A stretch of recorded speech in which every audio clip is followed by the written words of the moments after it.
Hades is a game that I have been eagerly anticipating since its reveal back at the Game Awards in 2018. It has been available in early access in the time between then and now, but I held off on doing that because I figured the wait would make the official eventual launch all the sweeter.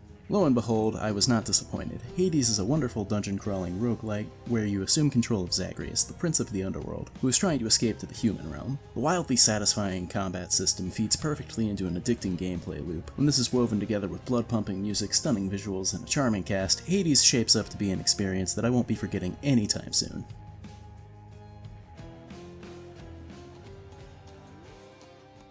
The moment-to-moment hack-and-slash combat of Hades pairs with the procedurally generated dungeon crawling masterfully. Zagreus gets a bevy of different toys to play around with during his escape attempts to make it so that no two runs will be exactly the same. To start with, you unlock 6 different weapons, each with a standard quick attack and special move that is more specific to the weapon. For example, you can throw the spear and call it back, or the bow has this nifty rapid-fire volley maneuver. The cool thing about this arsenal is that while I took a shine to certain weapons quickly after unlocking them, with a little bit of experimentation I found that they were all equally as viable to try and get through the dungeon.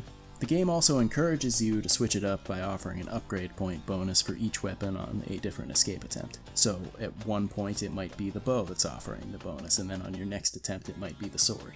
Aside from the weapons at his disposal, Zagreus also has a dash move that can be useful for evasion, or closing the distance between you and those pesky underworld denizens. Lastly, he has what the game calls a cast move, which is essentially a long-range magic attack. Once you are locked and loaded, one of the most important elements of your escape attempts will be the boons. Boons are the gifts from the gods of Olympus that serve to buff Zagreus in some form or fashion. Each action you can do can be modified, so your 2 attacks, the dash and the cast, can all be changed. There are also several boons that serve as passive buffs, such as revenge damage or movement speed boosts. There are 9 Olympians to receive these boons from, and I think that the corresponding effect that each of them grants makes a lot of sense. Hermes is mostly speed, Artemis deals with raising critical chances, Poseidon adds knockback waves to some of your moves, you get the picture. The one thing to keep in mind is that you can't have 2 boons modify the exact same thing. For example, I can't have my special attack do Ares' damage over time and Demeter's freeze debuff at the same time. One would overwrite the other. The cool thing though is that a lot of them can play nice with each other. An example of this would be if you have Hermes buff your regular attack speed. Since your regular attack isn't doing anything besides going faster, you could still modify it in some other way.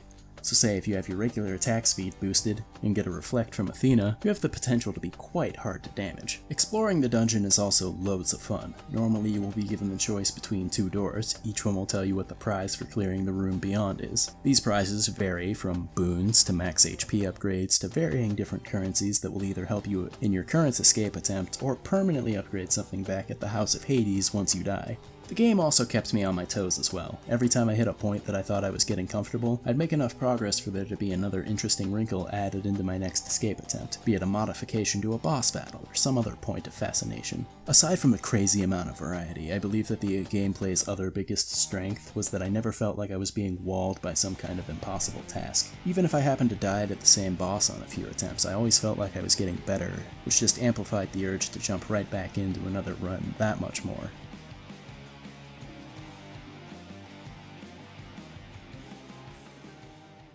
The story of Hades is a powerful coming-of-age story with heavy themes on family, sacrifice, and failure. As previously mentioned, the story is centered around Zagreus trying to escape from the underworld. The game doesn't really tell you why right away, but his motivations become clear pretty early on. The highest compliment I can give this story is that for as much fun as I had just tearing through the depths of the underworld, I had equally as much fun witnessing Zagreus' interaction with the menagerie of characters that was present in the game. Whether it was Hypnos remarking upon how you died and offering some expert advice, or Megara being angry that Zagreus beat her on his previous attempt to get out of there, or just even petting Cerberus every time I passed through, I always wanted to see what new bit of dialogue awaited me. It isn't just throwaway flavor text either. Most of the residents of the House of Hades have full-blown side stories that will unfold next to the main plot, and lead to some genuinely moving moments. Special mention to the tale of Orpheus and Eurydice. That was my favorite of the bunch. My favorite thing about the way the game goes about delivering its plot is how it takes advantage of how the game is structured. Most other games like this would just call you a loser and tell you to try again, but this game uses dying as a vehicle to contextualize its unique story and weave it into the gameplay rather than the typical gameplay story segregation that would be present in a game like this. It's a good way to drip feed you details about the world around you while still keeping the goal of the game focused. It also works to keep the game fresh in that regard. The NPCs aren't all rigidly stuck in their spots, always there to greet you with the same "oh tough luck, you'll get 'em next time" spiel. Sometimes Achilles won't be at his post, sometimes Nyx will be having a chat with Megara instead of just standing in the hallway. Sometimes the dead will be lined up as they nervously plead their case to Hades, hoping that he approves their claim, only for Hades to shatter their dreams and deny them.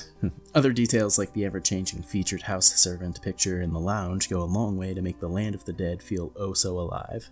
However, for as cool as I think the way they structured the story is, I can see how it could be a double-edged sword. You typically only get one chat with any given NPC per visit to the house, 2 if you count when you give them gifts. I can see how this could be a little annoying if you're trying to advance one character in particular's story. For example, Megara seemed to be a pretty rare sight when I would respawn, and oftentimes when she was around, she would be talking to someone else, so I couldn't advance the relationship or give her a gift because she was locked into that conversation. Like I said, this didn't bother me at all, because I liked all of the characters and was willing to just do things as they came up, but I can see how it would be annoying if you were someone else.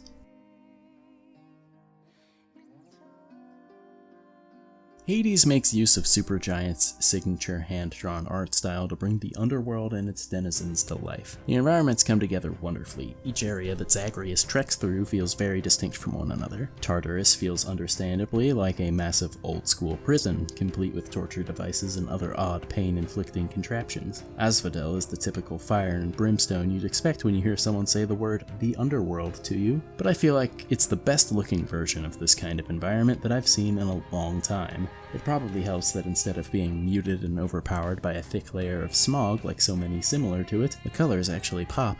Elysium stands in stark contrast to the others by seeming like it would actually be peaceful if you weren't being attacked by the souls of the departed. It has a very strong ethereal forest kind of vibe to it. Styx feels kind of like an Indiana Jones temple, what with its multitude of traps and such. It is probably my least favorite of the bunch, but I still think it looks pretty cool. As far as the character designs are concerned, oh doctor, they cannot make a bad looking character. Even designs such as Zeus or Poseidon, who look about like what you would expect them to, they still look really cool because of the art style. And then there are others like Nyx and Thanatos, who are easily the coolest depictions of them that I've ever seen. Other favorite designs of mine include Artemis, Megara, and Achilles. The characters are all brought to life by an impeccable set of performances. This is the first Supergiant game to have a fully voiced cast. Previous outings have mostly relied on a narrator of some kind and the occasional line from another character here or there. They all come across really well. Thanatos pulls off the moody harbinger of death in a manner that always made me chuckle. Deuce's voice brought the nervous housekeeper to life to a T, and Zagreus and Hades' family squabbles are captured to perfection. As always with Supergiant soundtracks, the music in this game is top tier. I knew from the title screen song alone that I was in for another doozy. Most of the music is blood-pumping to an impressive degree. I've seen some songs described as an ancient Greek Doom soundtrack, and I find that very hard to disagree with. Aside from the headbang-inducing fighting music, there are a number of wonderful atmospheric tracks, as well as a few emotional chops to the throat. Seriously, the different versions of Good Riddance are flooring. Once again, Supergiant adds to the tradition of contextualizing the music with a musician character, which is a detail from their previous games that I've come to be quite fond of.